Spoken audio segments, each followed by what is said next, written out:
Hey guys, what's going on? This is your girl Queen G. We are yet in another edition of the Queen G Live Experience. I am your host, of course. Not like you didn't know that, but I am your host. And we've been having some amazing shows, talking to my guests about their journeys, about their life, and just so many amazing, powerful moments of exchange, creativity, love, life. I even had a beautiful couple on here the other day, and that was so much fun. Like, we laughed.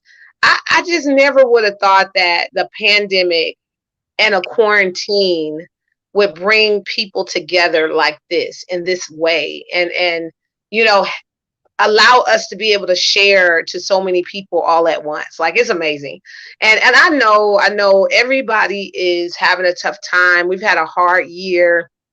You may have even lost some people. Some that I know of died of coronavirus. And it's just been rough, on the personal end, as well as, so many lost businesses, their homes. Like, it's just been all of that kind of stuff. But it's something also powerful about how God is like literally using this to connect people and to bring things to the surface of love, of friendship, of powerful moments of exchange, with people. Although we're separate, we're together, more than ever. So I kind of, it's like I'm not mad at 2020, but I'm mad at 2020, but I'm not mad at it at the same time. So I want to introduce my special guest, who is an actor. I love the person that referred him, Mr. Lester Green. I love Lester Green is just such a connector. I call him my industry connector. And Roy Coulter came by way of Mr. Lester Green, as so many have. I want to, welcome Mr. Coulter to the show, Mr. Roy Coulter, who is an actor. He's been doing his thing. He's been out there on the scene. So we're going to talk to him about his journey and get into his life a little bit and be nosy. I'm always nosy, right? Hey. Hey. Good afternoon, Sean. How are you? I'm doing well. Thank you for having me on the show. Definitely. Welcome to the Queen G Live Experience. I call it a conversation. We're just going to sit here and talk. How are you today? I'm doing well. It's a little cold here in Atlanta, but it's sunny, beautiful, working from home. So sitting here in my bedroom / office. So okay. As we all have made our bedrooms more of an office now, I didn't set up a desk, and I have this backdrop is right by my door, as you can see. You know what I mean? It's like we had to kind of conform some things and change up, due to the pressures of this year. How's your 2020 been? It's been a challenge. It's been a year unlike anything I've ever experienced. I'll be 55 on Sunday, so I'll hit that double nickel. Wow, you look great. You look great. I appreciate that. Trying to stay in shape. I feel like I need to promote my health so I can promote living. Right. So having said all that, 2020 has been challenging. It's been very, very difficult. I mean, the positive, if there is a positive, is again, able to work from home, spending time with the family, the kids, not feel like I got to get the rat race and putting on a suit, right, jumping in Atlanta traffic. I could do it all right here from my computer. So that's right. The only other positive, unlike a whole bunch of the negatives. But, you deal with it, right?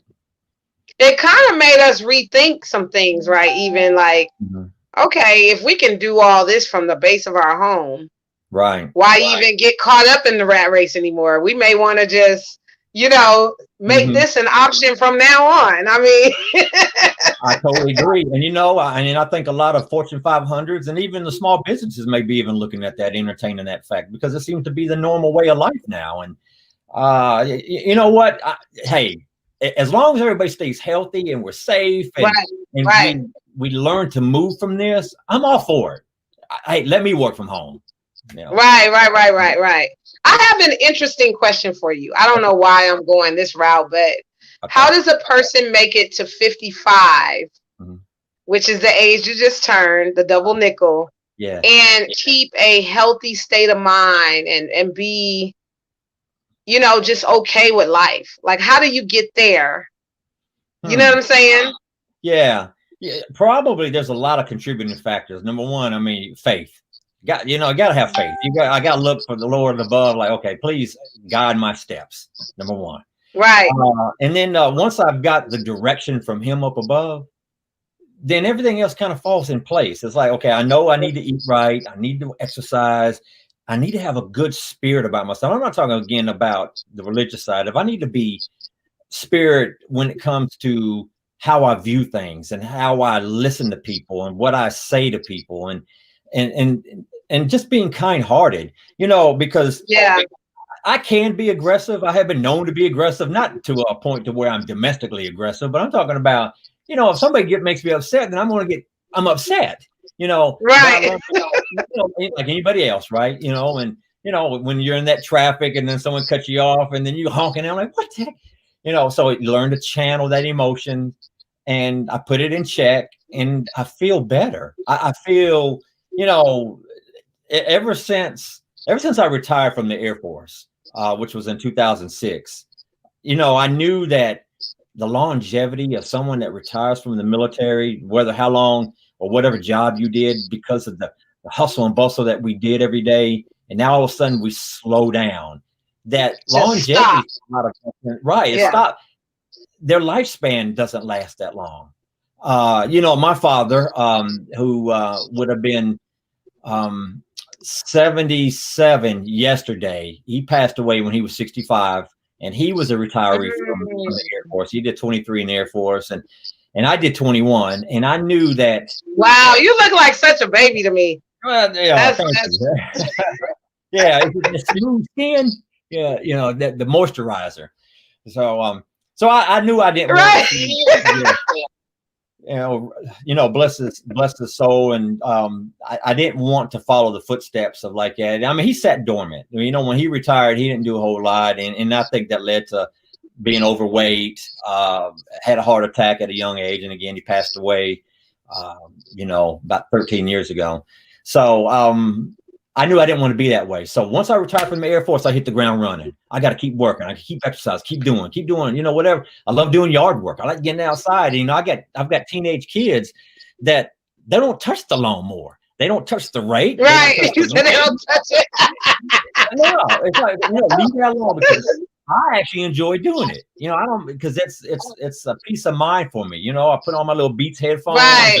and do my thing. So And you've been like you said, moving in the hustle bustle routine for so long. right. Like, what was interesting for me this year is I started writing books in like November, which Okay. slowed me down tremendously. This was before the quarantine kind of kicked in March. It was before that.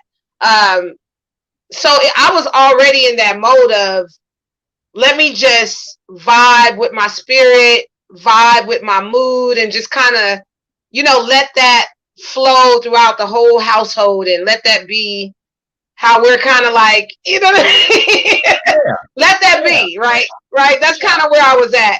So when March hit, I actually had I think right before it shut down, I had just come back from St. Louis. And me and my children took a driving trip from Texas to St. Louis. So we had already kind of had our time to go hang out with family. And I was kind of warring with that. I didn't know if I was supposed to be out there or not. And I was just like, you know what? Let me go. Let me go spend time with my family, kind of pre-set up my book tour, kind of go touch some hands and talk to people and this and that. Got back. That was the tour, Roy. Wow. That was the tour. That was the book sale / tour. Even though I was out there in preparation for my tour, it was like that ended up becoming it because as soon as we got back, everything shut down. Wow. Kind of like a blessing in And I was disguise. like, yes, yes. And it made me realize, even when it doesn't really make sense, if your spirit is leading you in this strong direction to do something, make sure that you follow that voice, because if I had not paid attention and listened, number one, I wouldn't have saw my father. I wouldn't have, spent time with my family, my grandmother who's in her 80s now. I wouldn't have had all that to do. I hung out with my aunties and cousins, and I got a chance to really be at home, which is where I'm from, which is the city of St. Louis. I'm from there. I am from the Show Me State. And it was a blessing. Me and my dad, first thing that happened when I got there, we went to a tire place and got my tires changed. And to hang out with my pops, that was so cool. Like, we don't live in the same state anymore. You know what I mean? So it was just so many amazing moments. And I just realized that no matter how I just kept getting this urge to go. No, it's not time yet for your actual tour date. It's not time to do your shows and this and that, but go now. Right. And luckily I did. So I just think that, it's just important that we learn to, I don't know if what anybody else calls it. I call it God. I call it God. For me, it's the voice of God. Learn to listen to that voice. And it no matter what, listen to that voice. Yeah. Because I think you said something about God directing your steps and stuff like that. Mm-hmm. Yeah. And then when he comes knocking on your shoulder, you gotta follow it. I mean, again, who would have known that because you go back home to St. Louis on your book tour, even though it was short-lived, it was an opportunity to connect with family. And, we don't, in the times that we're living now, you don't know how long you get that, so I'm happy for you. I'm happy that you were able to go back and thank you. Hang out. And this year also turned into a time of spending quality time with my immediate that I live in the household with. We went to Louisiana, Mississippi. We stayed in hotels. Like, it was just us. We couldn't really be around people, but why not take this time and vacation amongst us? Like, we haven't done that ever. You understand? Because I'm always on the airplane. I'm always running around. I'm always doing this, doing that, traveling to and from. Why not? Why not use this time to actually travel the world a little bit and see some of the places we've never been to? We took the kids to some beaches in Louisiana. I mean, not in Louisiana. It was Gulfport, Mississippi. Okay. Beautiful coast. Yes. Beautiful coast. It looked like Cancun out there. Yes. Yeah. I was like, this is, what I mean? Yeah. This is not a bad trade for, having to shut things down. Right. What a great principle that you have, reach and what a great mindset to have, giving, doing your best. Like, those kind of mindsets are awesome. Right. And you wouldn't have been there unless you lived a little bit. That's why I tell people, don't disrespect the elderly, honey, because they got some wisdom to give you. You know what I'm saying? Right. My philosophy when I see folks like that, now I really want to sit and talk to the elderly because I know what they've gone through and what they've experienced. Now, maybe 20 years ago, I didn't think that way, but now as we get older, and I was like, well, I hope someone looks to me for wisdom one day. I mean, I'm not just a 6'3", 6'4", maybe 6'3" after, getting older, I'm slumping. You shrink a little bit, right? A little bit, you can't up straight anymore. Right. That's so funny. I just asked that because I'm about to be 47. So we're like getting ready to get to that nickel. We're getting ready to get to that nickel soon. Yeah. And I'm like thinking about all the things, and I don't have any regrets, honestly. You know why? Because I live my dreams out every single day, talking to people like you. You know what I mean? Getting to know different parts of the world that I never would have connected with by way of this platform. And when you have a fulfilling type of job like this, like, you go to bed every night peaceful. You know what I mean? Yeah. So yeah. No, I think what you're doing, Shanta, Miss Queen G. Yeah, I like that. Coulter and everything. I like that. Right. So, we are, we heard the old cliche, we're not promised tomorrow. And, as we, you and I and the audience members, whoever may be listening, get older, you want to remember and cherish those things. And, Right. I found myself here lately, really in the Christmas spirit this year because of 2020. It's like, I started decorating earlier in the house. I started watching the Hallmark Lifetime Christmas movies to get that good feel me spirit about me, because, I want my kids, again, who are teenagers, to look like, Dad really went all out. He really made sure that we were, our house was very festive and decorative. And because as they get older and become adults, I want them to remember that and cherish life. Just cherish it. We take it for granted. A lot of people take it for granted, but you definitely. Yeah. Oh yeah. And I appreciate what you're doing. And again, getting out. Oh my God. Thank you so much. Like, wow. Mm-hmm. Sometimes I'm going to tell you, Roy, sometimes the challenge to do this, not because I'm not saying that life makes it difficult to do what you love to do sometime. Life itself, not because of me or, my family, my inner core here, we all are gang. We are like so supportive of one another. You know what I mean? We stand by each other's side fully, but it's just the outside world of challenges come in sometime. And you got to really, really, really, really begin to understand your mission in life. We're on a mission, I believe. We have a certain amount of time to do certain amount of things. And as of 2 years ago, 2018, I began to really understand more my mission, and that there was something special that I had to do. Because see, first we got to get rid of all the fear. We got to dump all the insecurities on the side of the road.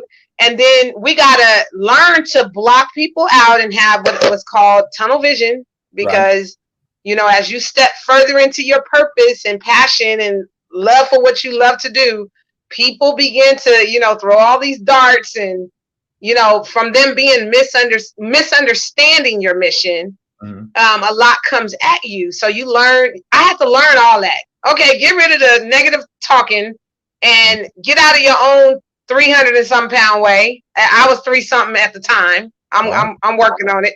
Look, I can't tell. I'm working on my health too.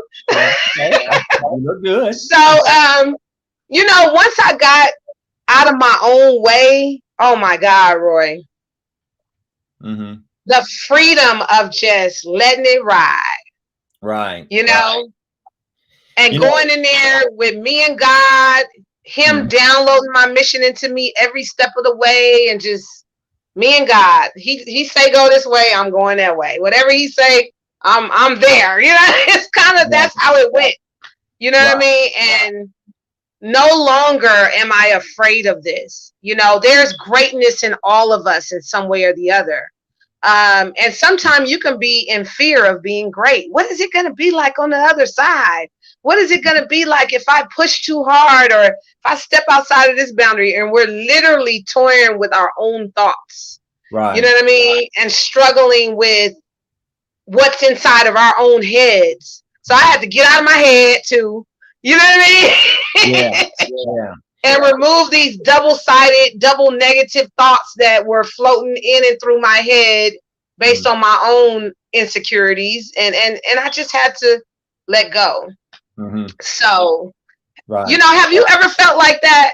It's funny you say that. Listen, you can't do this by yourself. So that's the first and foremost. You can't do it by yourself. We think that we can. We need his direction. We need his guidance. And when I say with him, we know what we're talking about. We're talking about our God. Right. Exactly. But yet we try to do that. And I know I've done that before many times. And I still fight that battle. I still kind of look to him like, God, help me, rewind me back in.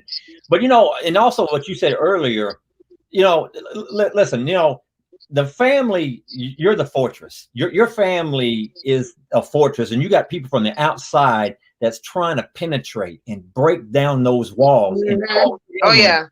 is not strong. You're going to let the inevitable come in and destroy everything that your thoughts and your freedoms and your beliefs and your what you value important to you and your family. So I'm glad that you and your family are very close like that. I mean, that's a positive. That's first and foremost too. You guys got strong unity. Oh yeah. God, and then everything else. Yeah, we may battle the insecurities that we do all the time, but keeping your family and keeping your faith, those insecurities. You're winning with that. Yeah. Them two combinations, you're winning. Exactly. You're winning. Oh my God. So, Roy, tell us, where did you grow up? Where did you grow up? Well, I was a military brat. My father was born in Ardmore, Alabama, a small town outside of Huntsville, and he went right into the Air Force, like I was saying earlier. That he spent 23 years in the Air Force. So his first duty assignment was in Germany. So stationed in Landstuhl or outside of Landstuhl, which is close by Ramstein Air Base, and I was born there. My mom is German, so he met my mom over there. So I spent 1 year in Germany as a child, and then we moved back to the so home for me. Yeah, my mom is German, so I'm half German. Even though I can't speak a lick of it, she just couldn't teach it to us. And then we moved all over when my dad was in, and he retired from the Air Force, and he moved back to Huntsville, Alabama. So home for me is Huntsville. And okay. So though I don't get a chance to go back there that often, like how you were saying, going back to St. Louis. And then when I graduated high school, then I went right into the Air Force as well. So okay, gotcha. Yeah. And then you travel some more, because with that comes traveling and that kind of thing. Thank you, by the way, for serving our country. I meant to say that earlier. Hands down, I think that you guys are some of the most amazing human beings of all time. Like I didn't know and understand the dynamic of servicemen and what they brought to the table and things like that until I got a little older. Right. And because none of my family really, besides my uncle Lester, he was in the service. Yes, he was. Served and retired. And it's working some more. Same thing. Yeah. But we really didn't have it around us much or understand it or any of that. So I didn't really get to understand the contributions that you guys make until I got older and began to really kind of research and, understand that when you're away like that, you're making some serious contributions to our world, and you're putting your life on the line. And that's very deep to me. Like, I appreciate it more. You know what I mean? Yeah. I get it. Like, thank you for fighting for us. And you never met me before today, but thank you. I just wanted to say that. I appreciate it. It was truly an honor to serve. I enjoyed it. And if I go back and do it all over again, I would sign up all over again. There is a close bond of a lot of the veterans and military folks because of what you just got through saying, the deployments, and you're away from home, you're traveling. Right. So that becomes your family. Those folks become your family.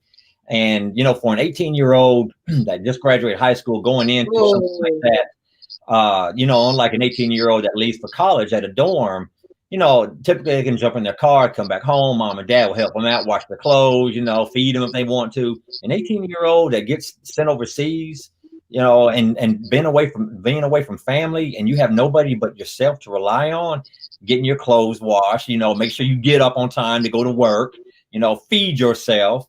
There's a lot of responsibility that go along with it. So, and you're not even really mature enough yet to, it's kind of like you're being forced to grow up too at the same time. Exactly. And they tell you, hey, you need to be at work at 7:00 in the morning. By God, you better be at work at 7. Don't come in with no excuses like overslept, my clock didn't go off, whatever. That might buy you maybe one time, but you just can't repeatedly do that and not Right. consequences. And not talk about just military, but I'm talking about in life in general, because Mm-hmm. detail, the little things, there's so much that the military service will Right. teach somebody. And so it was truly, truly an honor. And, when you start talking about the sacrifices, my wife, she just retired in the 1st of February. She did 26 years in the Air Force. Ooh. So, Wow. she just did her thing and retired. But when I retired in 2006, so she was still the active duty member. Now I was her dependent. So I stayed at home and until I found, whatever else I wanted to do in life. And when our children were born, she got deployed to Iraq. And this was, I'm talking about 2000. So I had a daughter that just turned 3 while she was gone, and a son that was 15 months old. And ooh, wee, daddy, mom. right. Now I'm at home. Now, thank goodness we had her family members here that can watch them while I was at work during the day. But when I get back home in the evening, now I got a 15-month-old. I'm looking at them and like, this is hard. There's no mom there. Yeah, she's right. Wow. So she was gone, worried about her safety while she was over there. Right. And, protect our family back home. And yeah, so a lot of sacrifice. So you guys are a military family all across the board, and just understand that it's a true sacrifice. And right. Wow. Right. Yeah. I can't imagine being away. I've seen some videos of servicemen, greeting their families after being away so long, and how powerful that moment is when you haven't seen them in like so long. You know what I mean? All you have to rely on is letters or calls or things like that. This was pre-corona, so it's like, wow. Right. You guys are very strong, and again, thank you for doing that. I know right now things are kind of crappy with our country. That's just my opinion, but it is what it is, and it still doesn't stop you from being patriotic and knowing why you do what you did. You know what I'm saying? Right. Oh, no doubt. And if I could turn my camera around to show you, like I said earlier at the beginning of the show, I took our master bedroom and a portion of the bedroom, made it my little space for my little office. But because she spent longer in and she outranked me when she got out, she's got her own separate room somewhere else that got her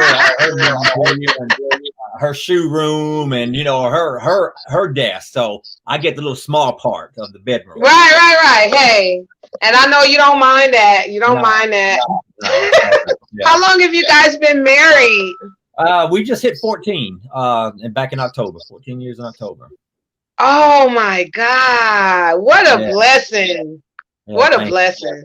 Yeah. Me and my hubby been together 13, and we're about to be 7 years married. Oh, so, wow. And we have three kids together that we had together, but we also have a blended family. Yes. That is from different, sectors. I have some. Right. Right. So we officially have 11 children collectively. Wow. Okay. Yeah. And sometimes we feel it, like holidays, birthdays. Some of our children's birthdays fall within the same months or something. Mm-hmm. And it's the same month as our anniversary too. So that's when we feel like it's overwhelming a little bit. It's like, okay, I got to somehow get creative for our anniversary and love upon him, but we got to spoil that one. And then we got a set of twins that are like a 2 days after our anniversary. Okay. Birthdays. So it's deep sometime. Holidays, you better forget it. Exactly. No money whatsoever, because it's going out to all the different. And I said 11. You hear me? 11 strong. Okay. Well, I have 6 collectively. So collectively, and I've got a set of twins as well that are 25. A boy and a girl. See? So, yeah. So kudos to you guys having twins. That's cool. Like I like twins. Twins are interesting. Yeah, they are, and very interesting. Were yours fraternal or identical? No, fraternal. Yeah, fraternal. Same here. Yep. Yeah. It's interesting because mine they don't even look alike at all. Yeah, ain't that funny? Yeah, are y'all related? Like, did they switch them at the hospital? Right. Yeah. And listen to this. Listen to this, Roy. You would understand this because you're a twin parent too. Mine are born on different days. Really? Fraternal and on different days. One was born pre-midnight, before midnight. Okay. The other one was born like 15, 20 minutes after midnight. That makes sense. Okay. All right. Yeah. So it gave them a separate birthday. They're like, oh, well, mine is tomorrow. Yours is, it's always that every year. Ooh, that's fascinating. I like that. Isn't that fascinating? Yeah, that is all right. Because at first my mind was thinking, when I'm thinking like, okay, wow, so one baby was kept in you for a couple of days. Right. How does that work? Yep, one was born on June 23rd and the other one on June 24th. Man. So, and the doctors, it was already, when you're a twin, when you deliver twins, it's a whole bunch of extra doctor staff and stuff because it's a lot going on in there. And I was out of it because I had a cesarean and stuff, but they were like, look at here, we got 2 separate birthdays. I remember them saying that. You know what I mean? I was like, what? I'm thinking you were sleeping like a week. Like, I've been here a week. Open up. Right. Like it was crazy. And my babies were 26 weeks and some days. They were born really, really super early. So I got some miracle babies. I got 3 miracle babies in the house that were all 1-pounders. Wow. What a blessing that they're all healthy. Praise God. Oh, yeah, they doing good. They give me lip every day. Yeah. They doing real good. Yeah. That's the one thing that they could have not developed so well is that mouth. Right. Especially them girls. Woo, I was like, goodness. Yeah. So it's how the twin parent thing is. It's so unique of a situation. And I remember when they were born, I'm thinking, okay, it's cool. They're going to be on the same schedule, this and that. No way. Right. Never. No. Exactly. Never. Yeah. Though you may have good intentions on putting them on the same schedule, because if you don't, it's going to pull your hair out. I mean, right. Right. Yeah, they get their own mind and they want to do their own thing. One would literally, I would get them comfortable, feed them, get the diaper changed. They would go back to sleep, and then here comes the other one. I was like, oh God, I didn't sleep for 2 years, Roy. 2 years. Yeah. Whole years, okay. Yeah. Hearing you say that all again, I'm starting to get the twin twitch. You know what I mean? You remember that? Oh, I remember. And you know what? It might come back in the generations, through your children. Like they may have twins. It's twins everywhere around me and my husband's family. So we were doomed. Doomed. Doomed, yeah. But tell us I know you are also an actor. Yes. Tell us about that. Well, I got the love of acting back when I was a junior in high school, and it came down to just taking an elective, and one of them was drama class or drafting, and I really wanted to go after drafting. Like, okay, I don't want to do no drama class, but drafting was full, so I went into drama, and next thing I know, it's like, this is pretty fun because I get to act like somebody that I'm not. And I thought that was the first instant. Like, okay, I get to be somebody and pretend to be somebody that maybe I wished I could be. And then, so that kind of stuck with me. But then, as I stated, after I graduated high school, I went right in the Air Force, and that was gone. There really wasn't a chance for me to do anything because I was up and moving. Well, when I got to Birmingham, Alabama, during the middle of my career, there was a chance for me to go to for a week-long seminar, just stage presence and how to act on the stage and gesturing and whatnot. And so I took it. I took that class at one of the local colleges, and like, okay, so it kind of so I kind of revisiting the acting, and then the bug still okay. Now it was way down at the It's bottom, still there. still there. So now I get to my midsection. So I was like, okay, it's getting there. And it's like, but it's still stuck in my gut. And then when I went to England, I was stationed in the UK right when Desert Storm Desert Shield kicked off. And my second to the oldest son, or second to oldest child, rather, my son was born in the UK. Right. So Cell phone. to do more Shakespearean type theatrical work in downtown London at the theater called the Stagecoach. And it's a well-known theater. I mean, a lot, again, Shakespearean artists was going there. So I said, okay, I got a Southern accent. And you probably hear a little bit of Louisiana accent. I got a little right. I can't act like Shakespearean. It's just not going to come out authentic. So I was like, whatever. I'm just going to go anyway. And so I got a chance to do that for like 3 weekends. And now it really, again, boosted where it started in my stomach then from years ago. Now it's up to my neck. It's almost there. Oh, it's not going nowhere. You just you're done with it. So then go ahead and keep talking, Roy. I'm gonna take my husband's call. He's calling me. Yeah. I'm gonna put me on mute. Go ahead and keep talking. Keep talking about the acting bug, okay? I'll be right back. Okay. So in 2006, right when I retired from the Air Force, or about to retire from the Air Force, We Are Marshall, the film about the 1970 University Marshall football team that was all killed in a plane crash, was being filmed in Atlanta. And they were looking for football officials, football players, military, whatever, to be in this movie. So I went to an open casting call, and I went in my military uniform again because I was about to retire from the Air Force. So I went in uniform, and so I met with the casting directors, and they asked me, would I be willing to be a military National Guard troop in the film, since I'm military, oh, sure. So that's how it kind of opened the door for me in 2006. Then, so now it really came out. I retired. I had nothing to do other than trying to find me another job, which was going to be my full-time job, because I knew acting was something that was going to be part-time until I could really make it in this industry, in which I still try. And then at that point, then it was just, feet to the ground. I'm running. Whatever I could start working on, independent projects, web-based, commercials, anything I can get my hands on. Now that's what I'm really concentrating on now. So that's kind of how it all Good for you. Yeah. And it's never too late, especially in acting. There's always a lane, right. For actors, no matter what age you are, like no matter when you decide to start. Kind of like education too. It's never too late to get educated. You can start late in life and still accomplish it. So thank God, that you got a chance to follow your passion and your love and your heart.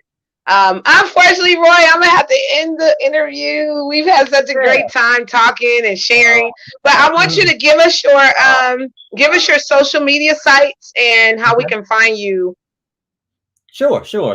On social media. Yeah, no problem. Roy Coulter, so that's ROY, simple spelling, ROYCOULTR.site. I couldn't get the .com or anything like, or .org, so it was all gone. So RoyCoulter.site is my webpage. You can also find me on Instagram, and that'll be Roy Coulter at Roy Coulter 65. And also on Facebook, you could either just find me Roy Coulter or R Coulter, or let's see, is that right? Yeah, R Coulter 65 is my other Facebook page. But just look up Roy Coulter on Facebook, and you'll find my two. Either way, he's Googleable, y'all. He's Googleable. We can search him. You have been an amazing guest today. I didn't even realize this much time went by that fast, because we have just been just talking, just naturally talking, like I've known you forever. You know what I'm saying? Exactly. You in another room over lemonade. Right. Exactly. Yeah. But this has been awesome. Thank you so much for being a special guest today on the Queensy Live Experience. And I definitely will share this out to everyone. It also will be on YouTube. So, hey, This was good. Yeah, welcome. My pleasure. Thank you, Is there John. any final words that you want to say to everyone Yeah, before we I'm get in, off? I'm in the project. I'm in a stage play called Women Shop Talk While Real Men Wait. And we're going to be performing at the Savannah Convention Center February 20th, 21st. So come check that out. And I'll put that more on my webpage and then let people check that out. So that's my newest project I got coming up. Stage plays. Stage plays in Savannah. Congratulations. Thank And you. that is a whole nother animal because I Yeah, did a stage play about a year ago. Whoa. it is, isn't it? Whole totally different than film. I made several mistakes while funny. It was so funny. Like it's definitely live. Whatever you do is in the moment. So Exactly. you Exactly. just gotta know your lines and definitely rehearse with your team because Mhm. you guys kind of get familiar with each other from doing those kind of like stage rehearsals and Right. practicing and you know what I'm saying? Right. And then it becomes real natural after that. So Yeah. congratulations to you and be blessed today. Thank you so much for Mhm. joining me on this segment today. It's been wonderful. I don't even want to get off. I don't even want to get Yeah, off. most definitely. Yeah, I can talk to you all day. Yeah. I Yeah. know, I know. Blessings to your family too. Let your wife know, congratulations. Thank you for serving our country and you guys take care of each other during these times even Most more. definitely. Just, Yeah. hold each other a little tighter. It's Amen. very important. Right. You got it. Okay. Thank you, Shanta. I All appreciate right, it. Roy. You Blessings have to a you. good one. You Nice too. to Thank meet you. you, okay? Nice meeting you. Take care. All Bye-bye. right, y'all. Mhm. Oop, I put you on the wrong. Wait a minute. Hold on. Okay. I was trying to go ahead and hang up. Oh, okay. Let's see. How do I hang up here? Leave studio. Yes. Okay. All right, y'all. That was Mr. Roy Coulter. I hope I'm saying his name right. Thank you so much for joining us on another segment of the Queen G Live Experience. You never know who we're going to have on these live shows. We're talking about life. We're talking about relationships. We're talking about love. We're talking about powerful things. So keep tuning in, y'all. Thank you so much for joining me on this segment of Queen G Live Experience.